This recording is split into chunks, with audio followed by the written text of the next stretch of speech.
Hello everyone, welcome to Caroline's Craft Tree. Today, another little episode on the tall, skinny journal mass making whatever. So, last video I showed you the papers I was going to use and stuff. So now I've got them separated into their own little bundles. I've got the digital stuff. And then I've got a bunch of extra sheets that I'm going to use. And I just wanted to show you my process on how I'm going to put the papers together. So the first thing I want to do is I want to take two papers that I really like to use as the first page in the journal. I think I'll use that one for the first page. And I'm going to use that one for in the middle. So I'm going to set those to the side for a second. So I'm going to take the one and I'm going to fold it with the design on the inside, because this is going to be my center of the book. And this one is going to be the first page in my signature. Fold that in half, and I'm going to set that aside. Now the other pages, I'm just going to fold them all in half. Now I'm going to do, it turns out I'm going to be making 13 books, not 10, because that's just the way it worked out. And this part takes a while, but I really enjoyed the 12 journals I made like this. That's why I'm going to be doing this.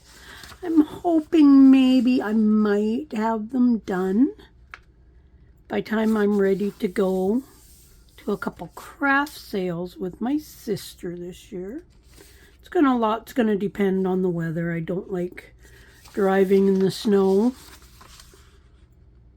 So if the weather's nice, the roads are decent, I will go to the 2 craft sales. She's doing 3, but I don't think I can make it to the 1.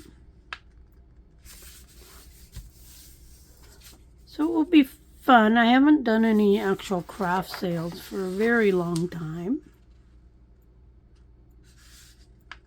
I used to do a lot, probably 15 to 20 every year. Usually October, November, December was when most of them were. And I mostly sold crochet stuff, hats and stuff like that there. But also a lot of Christmas tree ornaments. That was my thing. I made stockings. I did quilting. So then we get into our weird papers. Not weird, but you know. Not your ordinary papers.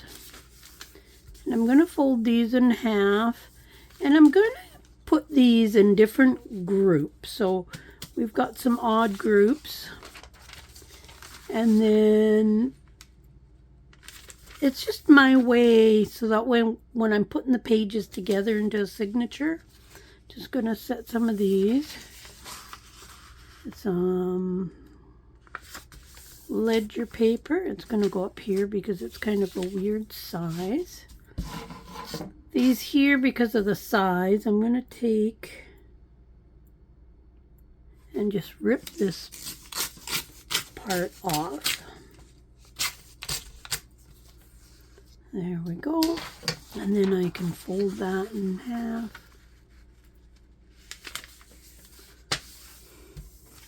And put that there, and then I've got like tea-dyed papers. I love how this tea-dyed paper turns out. My tea-dyed colored doily paper. Not sure if you can see the shine in that, but I spray them with shimmer mist sometimes. Creates a beautiful design. I've got stationery paper and just odds and ends of stuff. It is definitely faster to do like a mask make if you're doing them all similar. Now the 13 of these are going to be very similar, a little bit of variety with the papers. The digitals are different in each of them, but the actual structure of the book is going to be the same. Oh, I knew I was missing a piece of music paper, and there it is.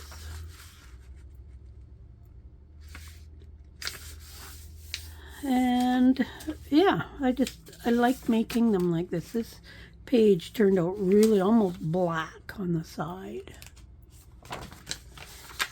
Not quite sure why it's so dark. I find the longer it takes the paper to dry, the darker the very edge gets. Some writing paper with butterflies on it. That's going to go in my special paper pile. And then we've got some, it's almost like a vellum. I don't know. It's got like lines in it, but you can see through it.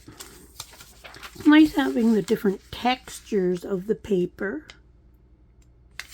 into a journal. And you could totally do this same technique with just one journal or two or 20, 30, however many you think you want to do at one time.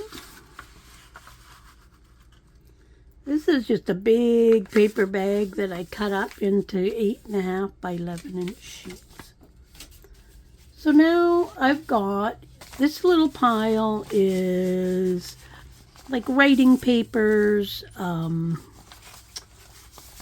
tea-dyed paper, stationery, etc. So got those in one pile. These are the weird sizes and just things that are very different. Then we've got a few sheets of, I guess specialty papers, things that aren't quite as thick. So these are all like thinner papers or something that's different. And then I've got my digital papers here. So I'm starting off with the one I decided to use as my first signature. And then I'm just going to put in one of the thicker papers. And then I'm going to put in one of these weird sizes. And then another digital. And then I'm going to put in one of these weird specialty papers, I guess, for the better choice of words. And then a digital. And then another thicker paper. Now these types of papers here tend to be thicker style papers. And then in goes a little one, then a digital, and then specialty paper, another digital, and a thick paper, specialty, digital, and I just kind of rinse and repeat. I could totally mix it up however I wanted it. But I just find this way when I'm actually looking through the journal after, then it's all just, it's nicely fit together, I guess, would be a good way of saying it. And then this one, another thick one with this here. And then in goes my centerpiece. So that's going to be the center. Now these are kind of a plain type journal. I don't plan on doing any sewing. I may sew on the covers. I don't know. But now I've got one piece of paper left over. So I'm just going to go in here and decide, okay, where do I want it where might it fit? I might put it there. So I'll put it where there's only one page. Actually, I think I'll do it with the music. So that's kind of in the middle. So there we have our signature. Now, if you've made any amount of journals, you know that as you stack your piles of papers together, the middle ones come out and out more. I don't mind that, per se. Sometimes I will take and I'll cut a few of the very longest ones down on my paper cutter. I'll do that just by going in here. I'll take this paper out and I'll trim off just a tiny little bit. But when I make the covers, it'll be just a tiny little bit wider than this. So you're not really going to see that anyways. And a lot of times I'll put lace around the edge or something like that. And we're looking at probably 15 to 20 pages per journal. And that is quite a bit for a single signature. But I think it'll be okay. So. But then all that I do is I take it, I've got big baggies here, and I'm going to slide these in because then I know this is a journal. Now, as I do things, I've got to go through my cardstock. I'm going to just use some scrapbook cardstock for the covers. And I haven't really thought about what am I going to do for the covers. I'm thinking I might just make a long cover deco thing like I made with the other 10 journals, but I'll make them long and skinny. So I'm not 100% sure yet. I haven't thought that far. So now this is going to go into my container. Bring my container over here. Can't really show it to you too much, but it's gonna work. I've got my 13 journals in a basket, and so each one has its own bag. So this is kind of my step 2. Well, actually step 3, because first step is deciding, picking out the digital kits, etc., and the papers. And then the next step is dividing them into sets and then folding them. So now my next step will be something to do with the covers. I will pick out some cardstock. I will decide what I'm going to do. And until I actually dig out some paper and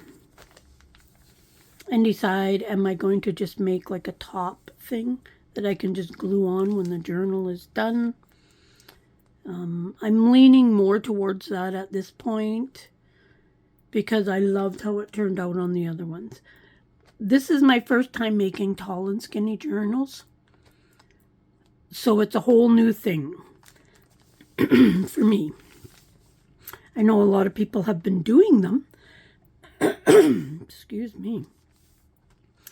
And I really like how they look. So, that's my next step, and I'll take you through my process on that, just to give you an idea of my mindset doing these. And like I say, you could do this same technique with 1, 2, 3, 4, however many journals you want. I really want to use up digital stuff that I have printed. I really want to use up stuff that I've already made, and I will use some stuff that I've made in here, providing that it's going to fit. Some of the pockets are just too wide, but I'll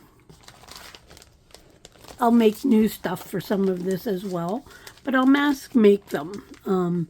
Try to do them kind of neutral type colors, so then they'll go in any of the journals. Some will be specific, I've got a stack of just odds and ends of leftover pages for kits that I hope to use. Plus, I've got a big stack, and I showed these last time, of different ephemera bits that I'm hoping to use in some of these. Like these will go into the butterfly. Hopefully they will fit. I think this envelope is going to be too big. It's square, and I don't think it's the right size for the pages. But a lot of the other little embellishments I could definitely use. We'll see what I can use and what I can't use as we get into building these more and more. So I'm calling this step 2 of making these journals. And once I pull out my cardstock and decide on the covers, then we'll work on one of the covers together. And then I'll just show you a bunch of the other ones. So stay tuned for part 3 coming up pretty soon. See you soon. Bye.